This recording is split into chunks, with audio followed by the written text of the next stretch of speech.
to do great. Yep. Excited to hear you. All right. Alex, I just texted you something. Okay. I will check. Um, and maybe you could call me about that afterwards. Okay.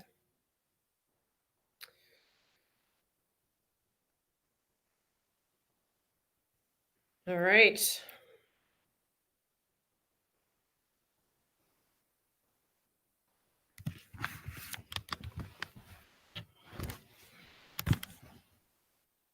All right, y'all. I don't want to crash this or make it glitchy, so I'm going to turn my camera off. I'm proud of all of you. I can't wait to hear your truth and see you speak. You're going to do great today. Thanks, Amy. Yep.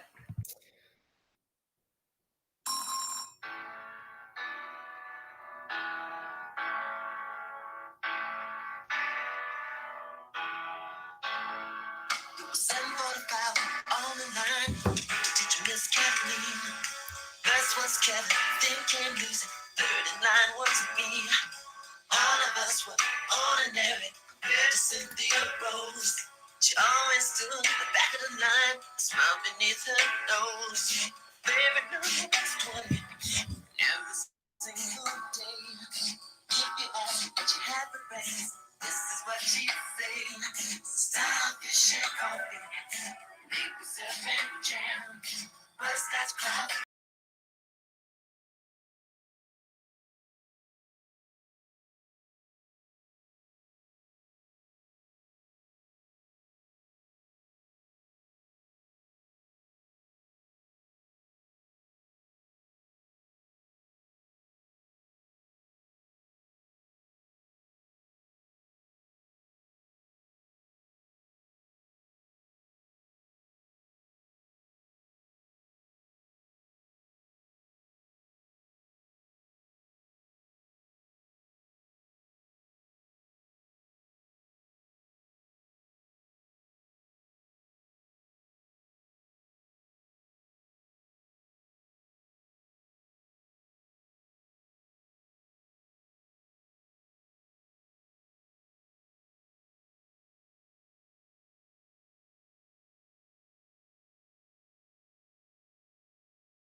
Sunnyside Middle School for introducing me to Starfish and Coffee. A school that plays Prince during their morning meeting is okay by me, better than okay by me. Good morning, everybody. Today is Thursday, June 4th, 2020. We welcome you all, our Sunnyside Middle School student community. Welcome staff, family, and friends that are here supporting our 6 speakers here today.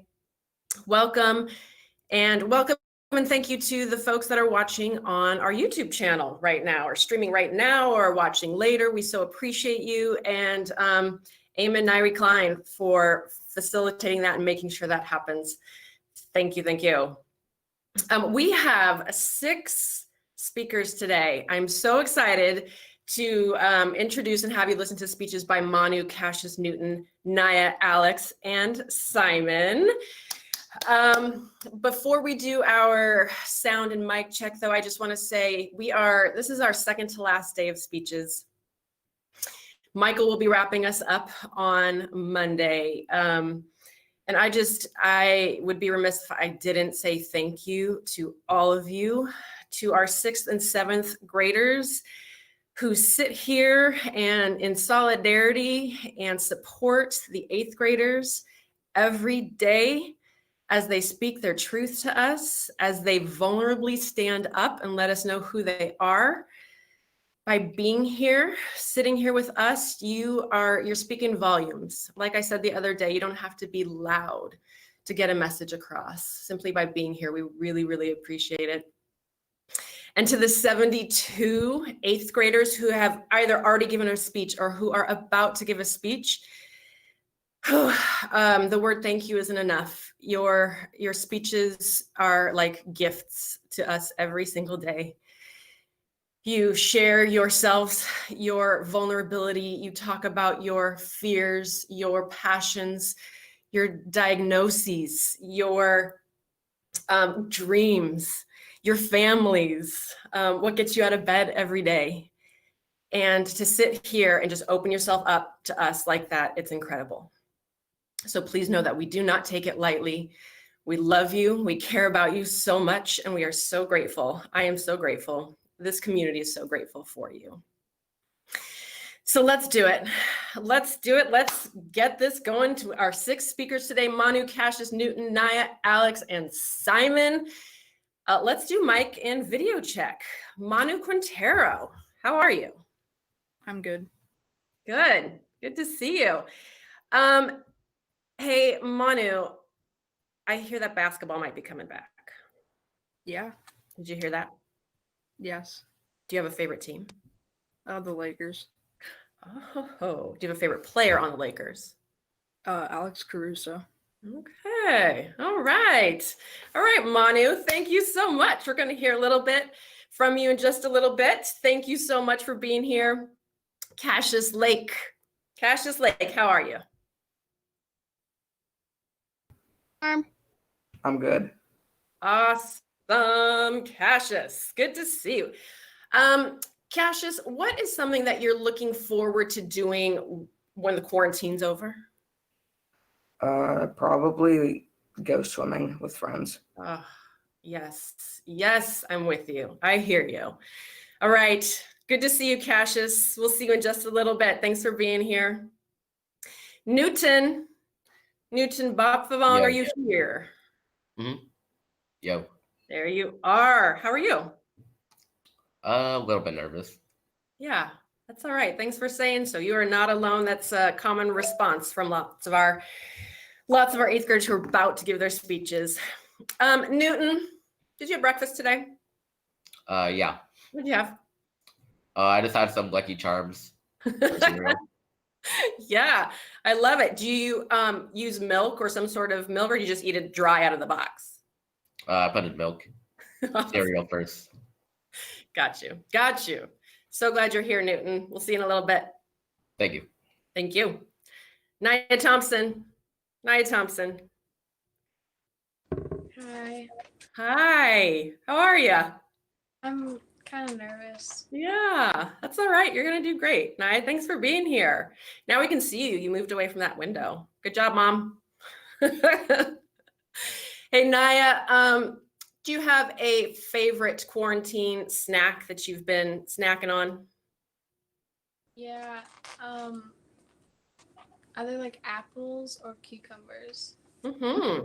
All right. Sounds good and healthy. Thanks, Naya. We'll see you in a little bit. Glad you're here. Alex, Waylon, Liberman, how are you? Good. Good. So good to see you.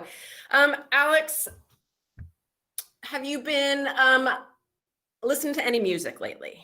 Yes. Anything we should know about? Anything new out there? I mean, not really. Okay. Any recommendations?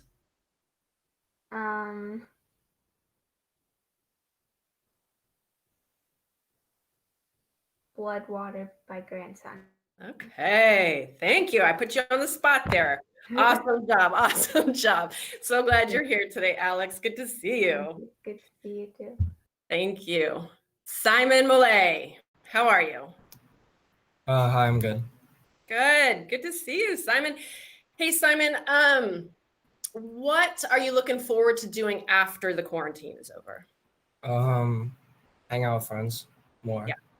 Yeah, definitely. Sounds good. Sounds like a plan. Simon, we're so glad you're here today. Good to see you. We'll hear from you in a little bit. All right, my Super Six speakers today.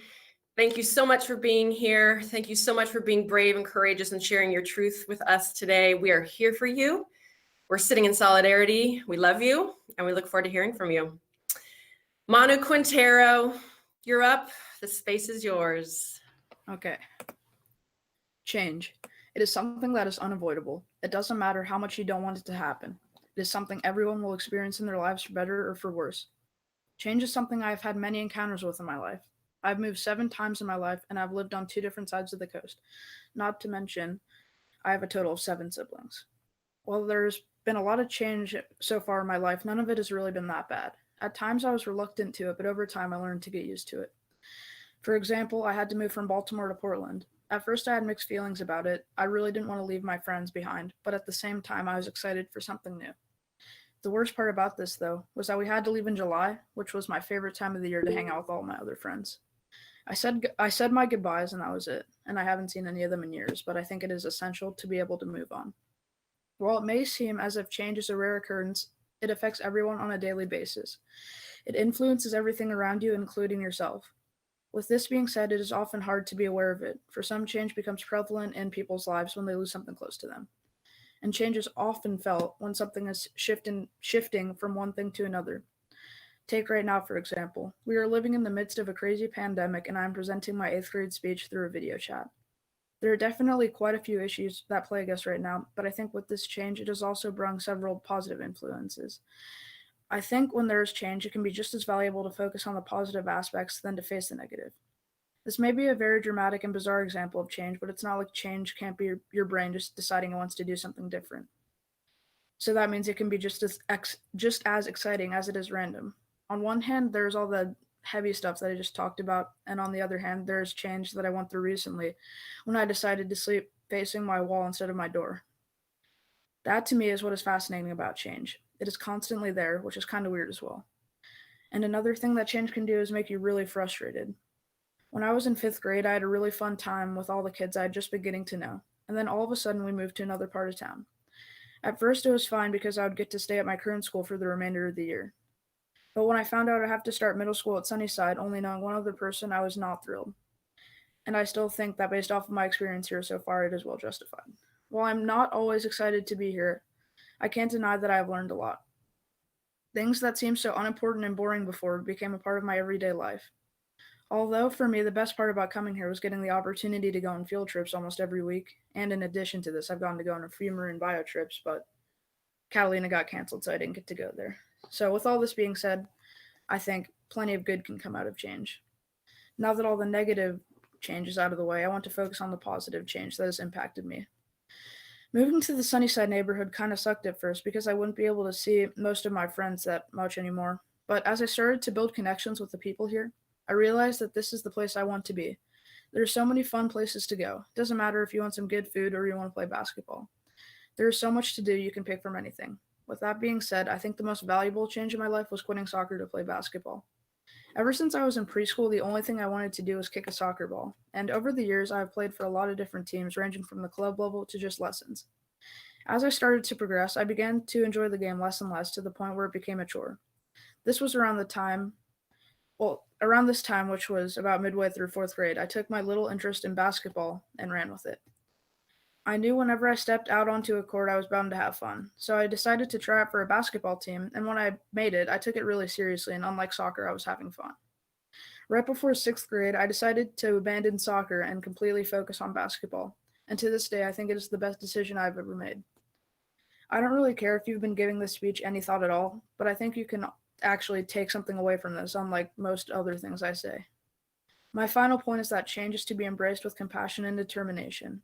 It is here to stay and it won't go away. So the next time you have to tackle another curveball that life throws on you, meet it head on. Thank you for listening to my speech.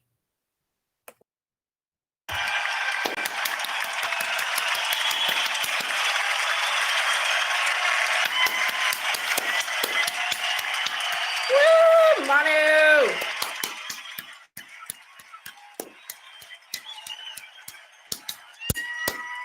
Yes, Manu Quintero, we can count on you for some straight talk. Thank you, thank you, thank you. Thank you for your speech, Manu. We appreciate you. Thank you. Well done. All right, Cassius Lake, are you ready? If you are, the space is all yours. Okay. What is procrastination? Human beings have been procrastinating for centuries. The problem is so timeless. In fact, ancient Greek philosophers like Socrates and Aristotle have even developed a word to describe it. Procrastination is the act of postponing decisions or actions. For example, if you needed to write an 8th grade speech and decided to be on your phone instead, you would be procrastinating. If someone were to think you a procrastinator, that might associate with you being lazy, being a lounger, or a slow starter. These are not very positive things to hear, especially if you're struggling with procrastination. There are many reasons why people procrastinate.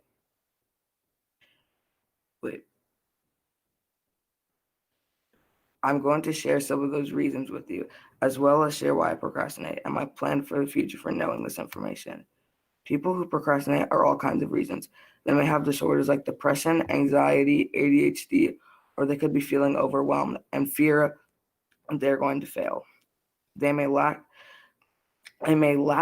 motivation or be afraid of negative feedback. People can procrastinate because they have lack of energy. People generally do not procrastinate because they don't care. Sometimes they fear they want to be their work so perfect it's scary, and it's scary to begin, and they want to have a perfect grade.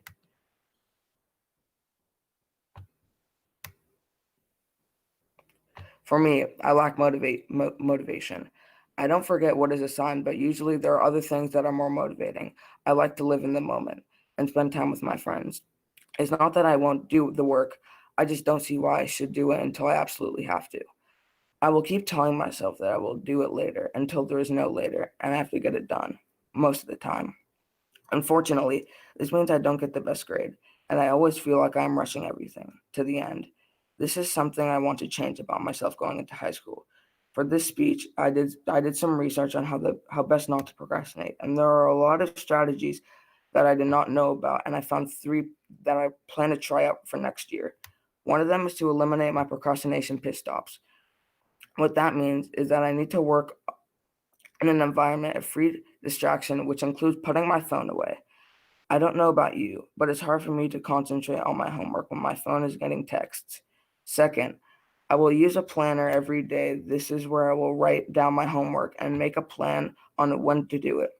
The idea is to break down my assignments into smaller chunks and set it aside time for each of them. I realize that this will be completely new and a habit that I'll have to work on. Finally, I read it's important to look at the big picture. When trying not to procrastinate, this means that I will feel overwhelmed with schoolwork. But I have to remember this one assignment is connected to a grade that will help me graduate high school, which is the big picture. This is my plan to stop procrastinating. to better myself in the future and to stop this habit. It may not be a perfect plan, and I may experiment with other plans, but this is my plan for now. Thank you.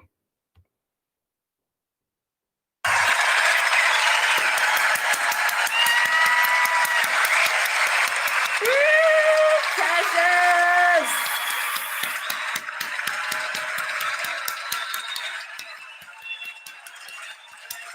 Yes.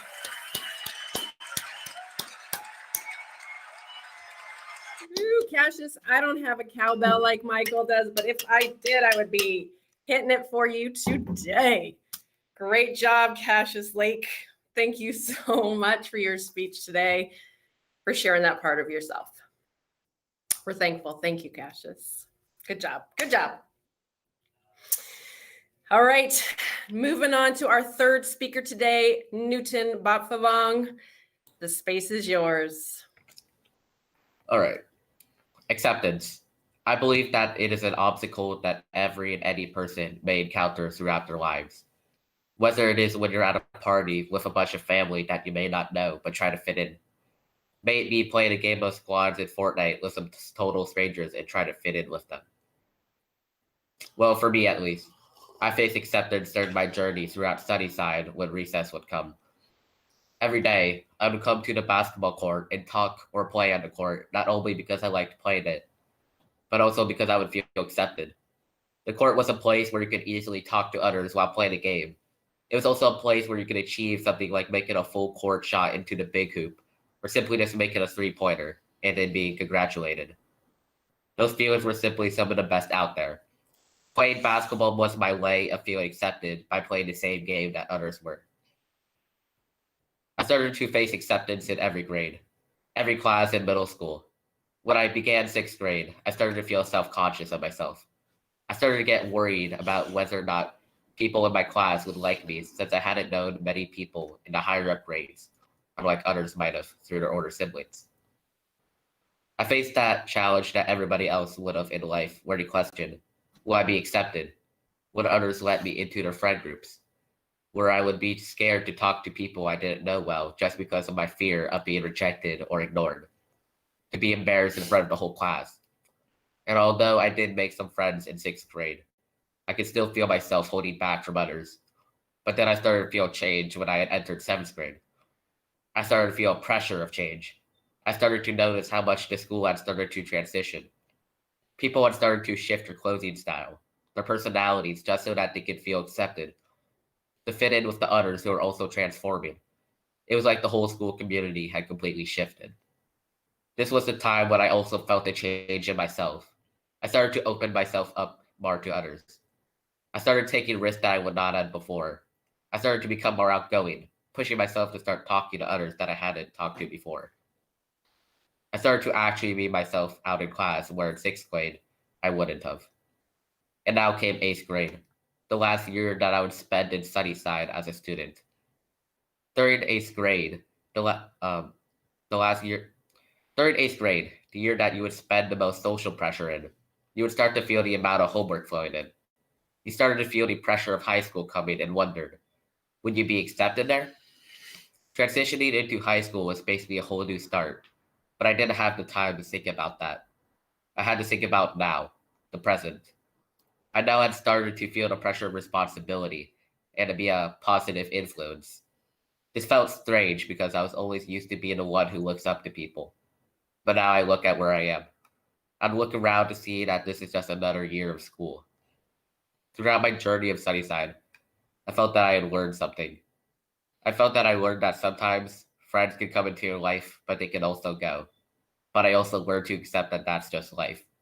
It's hard to keep friends in arm's reach forever.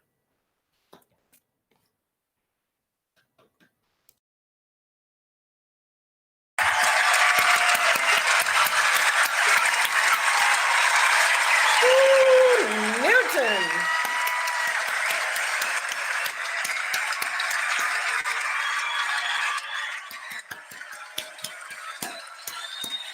Yes, Newton. Oh my gosh, Newton, I just kept, I wanted more. I wasn't ready for it to end. I wanted more. It was so, thank you. Thank you, Newton. Thank you for taking us on Thank that you, journey. Alex. Yeah, thank you. Whew. Awesome, awesome, awesome. All right, we are moving on with our fourth speaker of the day, Naya Thompson. The space is yours. Why? Why can't I be normal like all the other girls? I used to ask myself this question every day of fourth grade. And every day I would go to school and look at all the other kids who didn't have to prick themselves with a needle every 3 hours or stick a syringe in their arm every time they wanted something to eat. I still don't know why it was me who got this incurable disease. But what is normal? What does it mean to be normal? Personally, I think normal is different to each individual. But when I was 9, I didn't think that. I thought that normal was blonde hair, blue eyes, and fair skin. I didn't really understand that normal was different to each individual. My mom always said that normal was just a setting on the dryer, but I didn't really understand that either. Now, I do understand. I understand that I am normal. I'm not different because I have more responsibility, and I'm not different because I have a different reality than others. I'm normal because I'm human, just like everyone else. What I don't understand is why anyone would strive to be normal when they can strive to be extraordinary. In my opinion, we're all extraordinary. We're all extraordinary in our own ways. For example, my mom, who joined a group of hairstylists that are advocating for their industry and educating on the dangers of opening shop in phase 1 and their ability to open business safely in this time of a pandemic. Or my grandpa, who at the age of 60 got up out of his wheelchair and graduated with a master's in religion studies, even though he had stage 4 lung cancer. Or the people who are protesting Black Lives Matter and demanding justice for all the innocent and unarmed Black people who were killed for no reason. I may not know all it takes to be extraordinary, but what I'm learning is extraordinary doesn't have to be big. It can be a small act, like helping an elderly person in the grocery store, or sitting with a kid that is alone at lunch. What I do know is that normal is just a label. We all have our own version of what normal is. Normal is unique to each person. Being extraordinary is a choice. Each day is a new opportunity to make a choice to be extraordinary. All we have to do is listen to our heart. Thank you.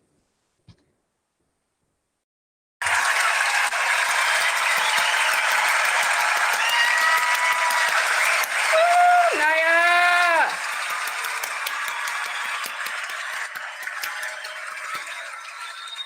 Yes, Naya Thompson. Woo!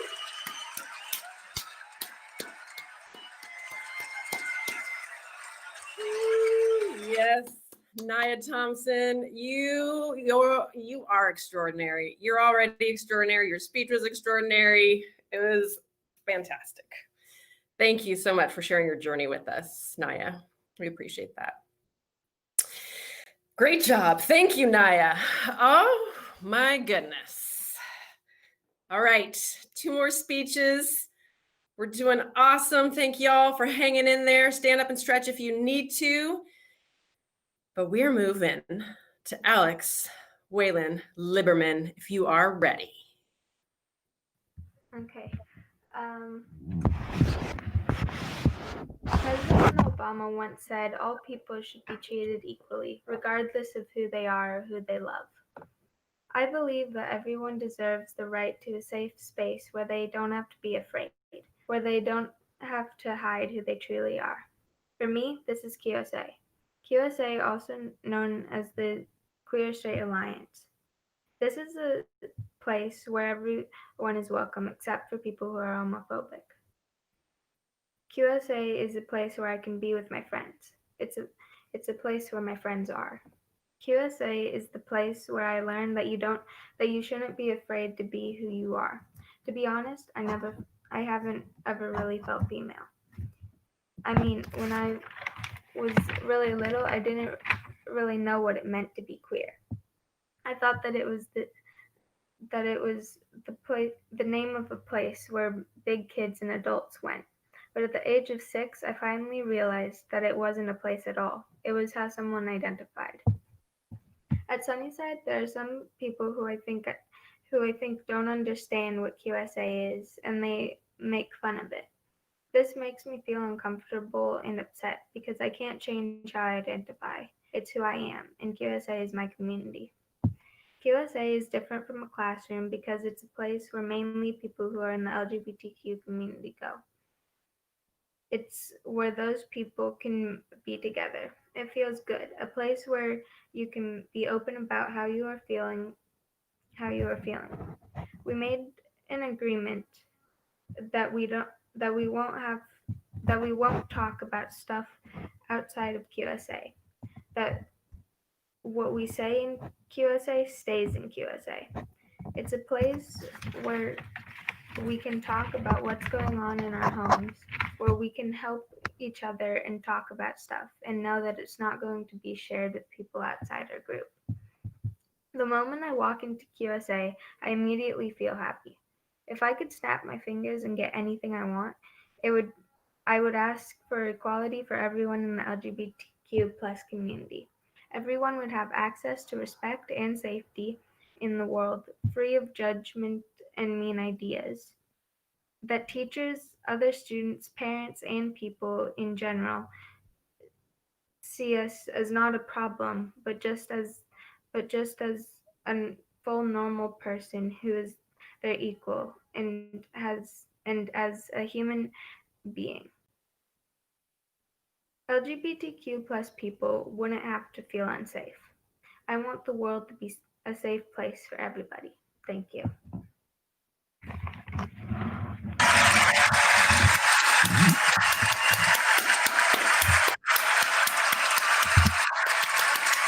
Yes, Alex. Woo! Alex Whalen Liberman, yes. Great job. Woo! Yes, please.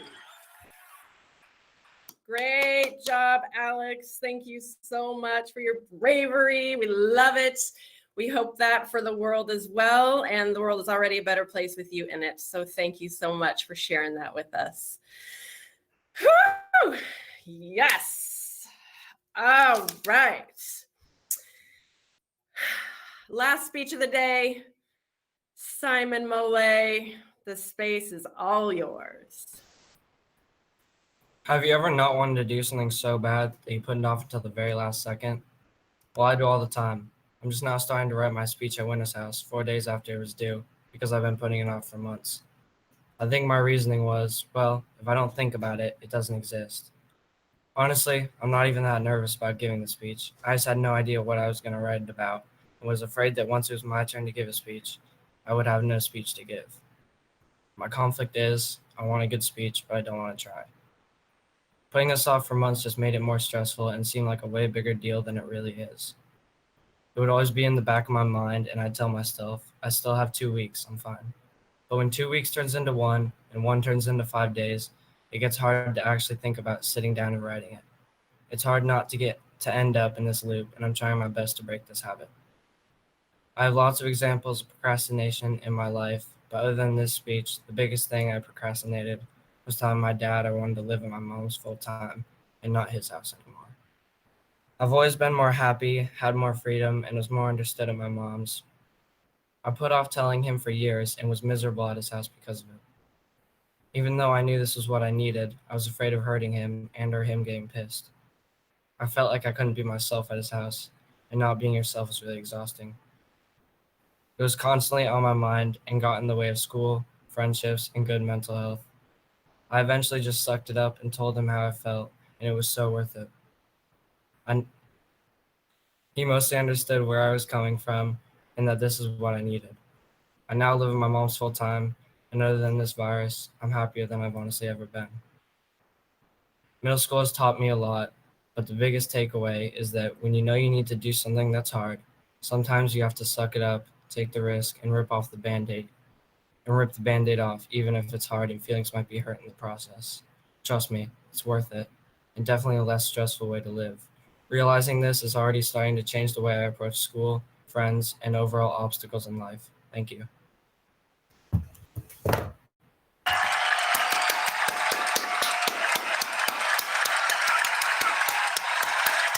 Yes, Simon Mole! Woo!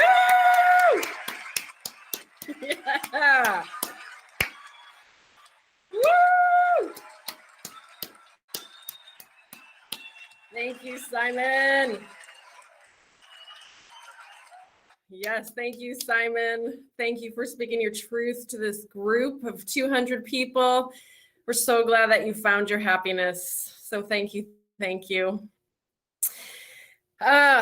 Manu, Cassius, Newton, Naya, Alex, Simon, thank you six so much for bearing your hearts with us today. You are in our hearts. We love you. We appreciate you. Please have your cameras on so that Carrie and Robin can acknowledge you and appreciate you. All right, I'm going to turn it over to Robin. Is that right? Yes. Perfect. Awesome. Thank you so much, Alex. And thank you all 6 8th graders for sharing with us. I would like to start with Manu. Manu, wow. Change.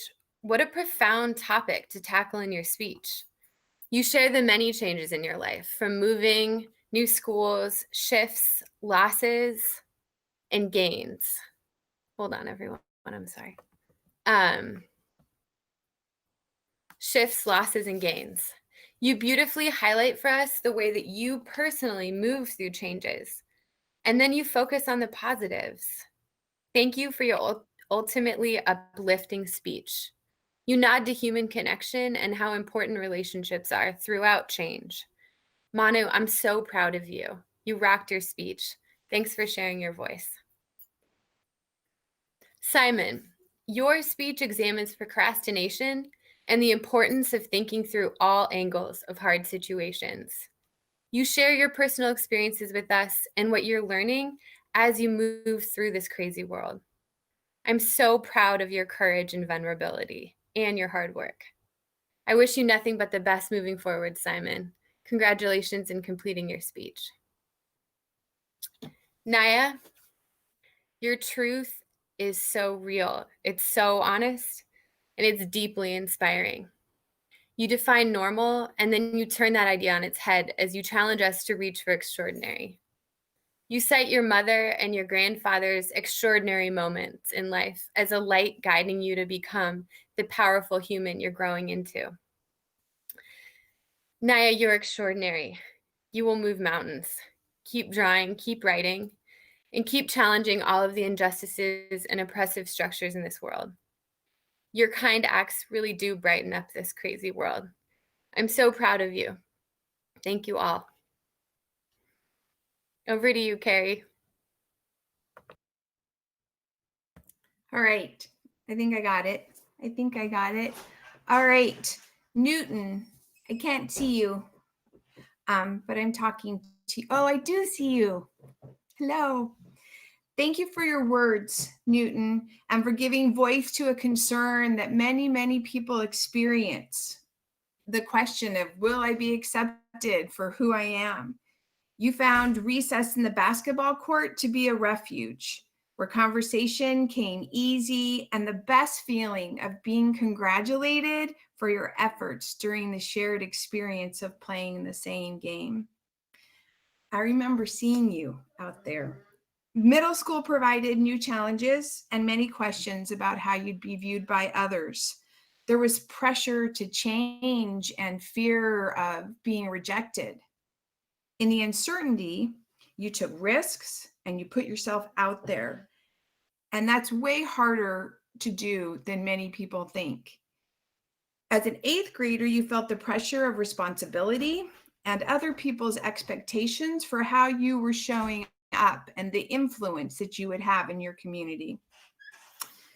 Sometimes in the journey of self-acceptance and the acceptance we seek from others, you recognize that there are friends that will come into your life and will go. I thought that your last line of "it is hard to keep friends in arm's reach forever" was powerful and true. Thank you for your words today, Newton. Thank you for your important words. Alex, thank you for sharing your love and appreciation for QSA, the Queer Student Alliance, and what it has been for you as you discover who you are. In your speech, you call for action, you call for a safe place, and describe QSA and that community as a haven for where you could be who you wanted to be. Your understanding of what QSA is has been challenged here. And that then challenges your identity and your community. QSA for you is the place to be open about who you are, what you are experiencing, and to come together to be heard and support one another. The LGBTQ plus community is not a problem to be addressed, but a people, a community to be accepted, which requires, and you ask for this in your speech, respect and safety from freedom from judgment. You share, Alex, that the world should be a safe place for everybody, and it should be free of judgment, and you should be accepted for who you are. Thank you for your extraordinarily important and timely words, Alex. You are loved and you are appreciated for who you are.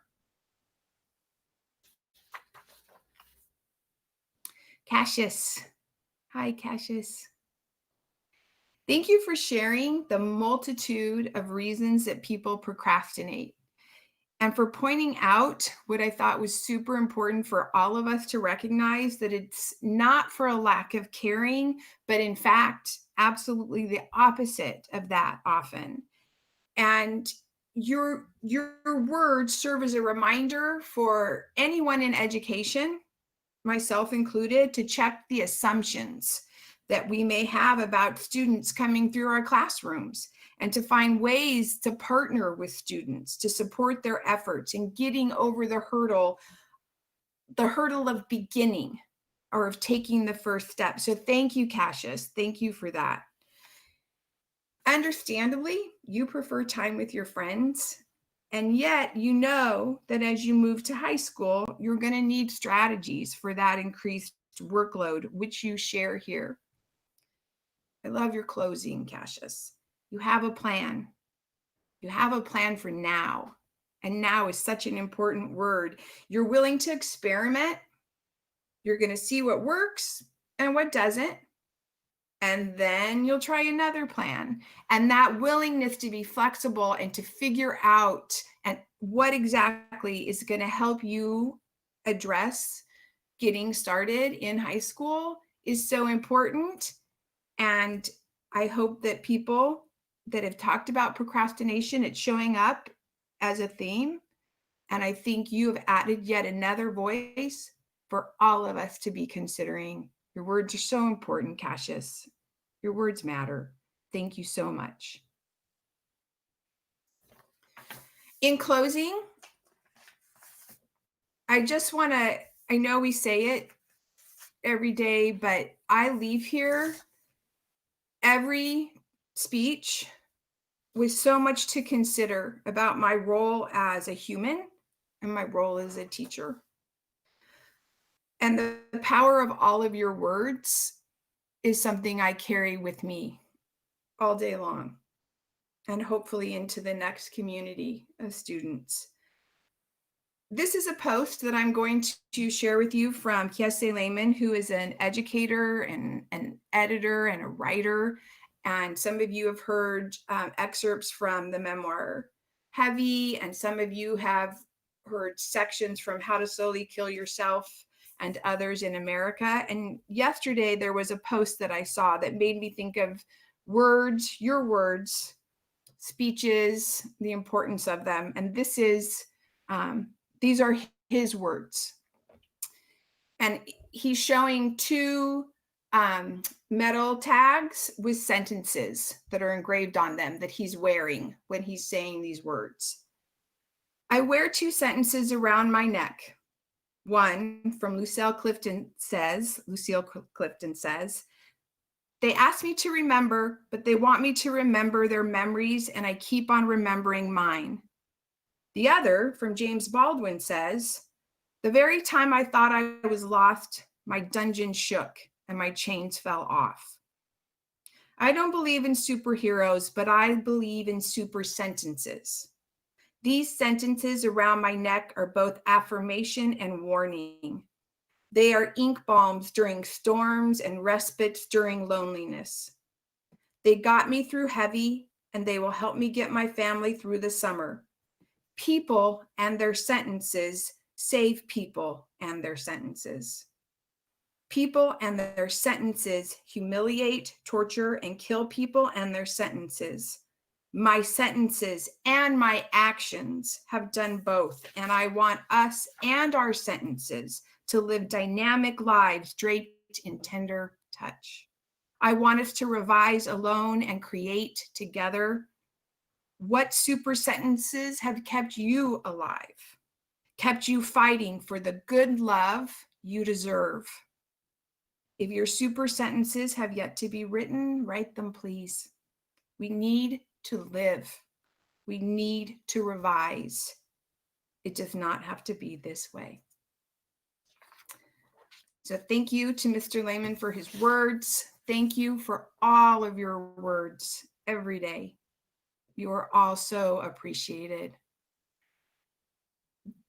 Monday will be our last day of speeches. And as you go back to your virtual classrooms and you teleport yourselves, please make sure after you check in with your core teachers that you find your way to the Padlets. Thank you. Thank you, speakers.